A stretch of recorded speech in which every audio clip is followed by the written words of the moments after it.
So there are a lot of differences when we talk about gender inequality. They are biological and anatomical, cultural, social differences.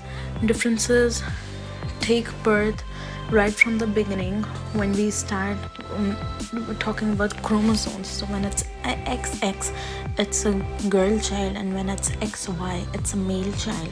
So that is when the difference arises in the minds of the people, that if the sexes are different, that means they have different brains, and they everything they're built up is very different. So when we talk about the anatomical differences, when you talk about the primary and the secondary differences, that how men have the mustache and beard coming up, and how girls slowly have their breasts formed and their body developed, those are the primary secondary differences. And when it comes to the culture and the social differences, they're the ones which we, living in a society in different cultures, we make for the females and the males. Some cultures, they want the females to behave in a certain way, be very feminine, and the males are taught not to cry because they're stronger and they're braver.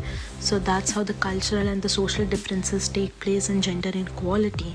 When we talk about gender stereotypes, which is a big thing, when people form ideologies surrounded around a specific gender, i.e. that is male and female, then they have those stereotypes that no, men should not cry. They make it as a stereotype that if you're a guy, you have to be strong, you have to be brave, you can't cry, men should be the dominating one. When it comes to females, the cultures teach their women to, from the very beginning, work in the kitchen, do all the household work, and that is how the male later become male chauvinists, and the female, they remain the submissive ones who are tolerating all the injustice being done with them. That is because that is what our culture teaches us since the very beginning. We live in a patriarchal society. Patriarchy is the male domination over women and child. When the male dominates in the society, he is the one taking all the decisions for his wife and for the child. The child take his father's surname. The mother, the female, after marriage lives in the male's house, and she takes her husband's surname.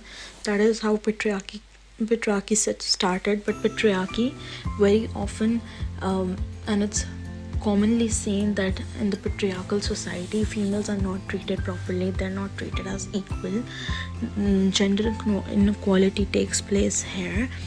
The female are sexually assaulted, physically assaulted. They're just mere servants or slaves for their husbands. They're just fulfilling all their desires and their needs. They're just cooking, and they're told to be feminine type. They're told to nourish the children, remain at home, cook the food, while the men are supposed to be the breadwinners in the society. This whole concept rises and leads to a bigger social problem at a higher level, when women are considered as a property, and then this unequal distribution of labor. These are the reasons for gender equality. This is when the feminism wave came in, that meant that they wanted equality of women, and the women should have their specific reproductive rights, because it's her body, her uterus, so she should have the rights. Whether she wants the kid or not, she should have those specific rights for her, which were not available until now. And even now, there are a very few laws or rights for women's safety or women's concern. So the feminism wave came in when the women, all they wanted was to be empowered, and they wanted to be independent.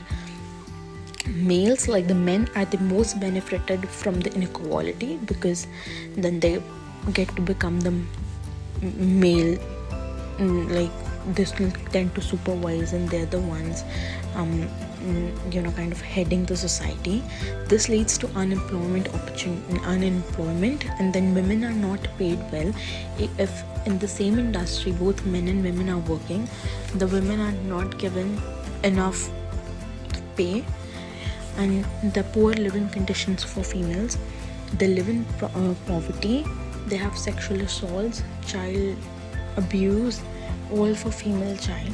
and this all happens because of gender inequality.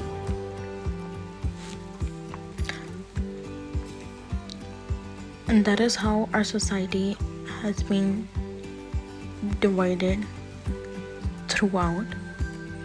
So first wave of the feminism came in March 14th, 1928, and later the second wave came in for when they were talking about legal safe abortion, and they were talking about economic discrimination.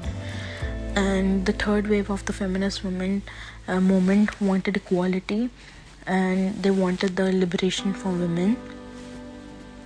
These waves did help, but not too large, like a larger content, but they did help a little. These also affect the social relationships in everyday life, and this gives a chance for males to dominate over the women again and again. And because they get to be they're the male beneficiaries, and the ruler people get the benefits. A Me Too movement arose, and that was for the females who had kind of faced a lot of sexual abuse in any field or in any way. They came forward saying Me Too, that they also had suffered, and there was a large number of population who came at front.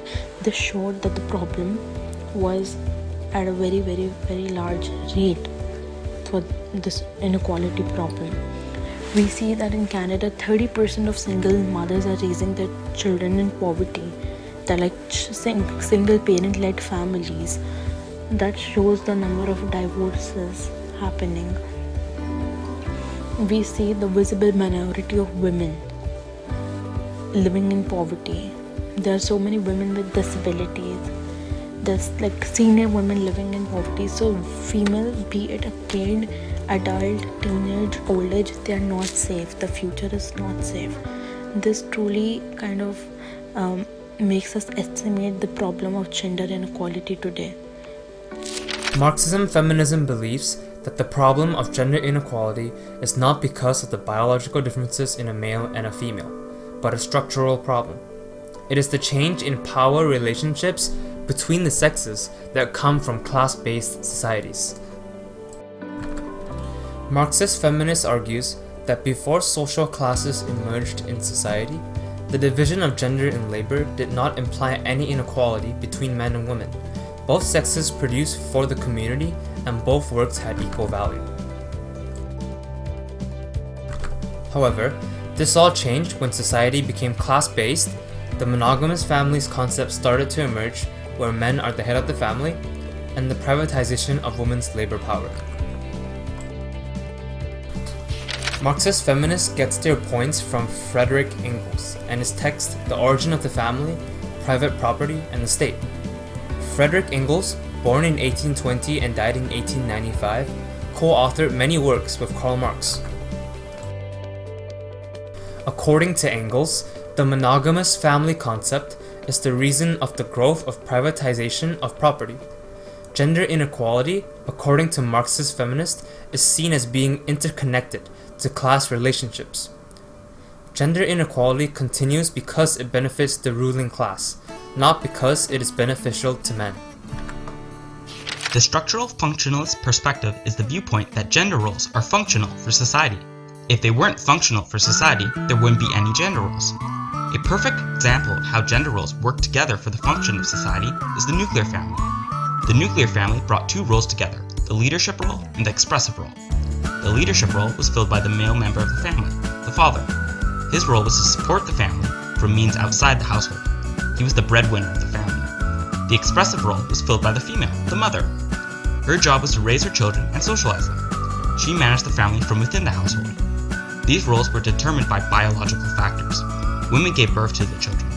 This single fact was used to justify why women had to teach and support their offspring, while men got jobs outside the family. This also explains the gender division of labor. Men had to do all the labor outside of the household to keep the family afloat, while women tended to the children, teaching them societal values so society would continue to function moving forward. This division of labor is considered the natural order of labor. No one could change it. You had to stick with your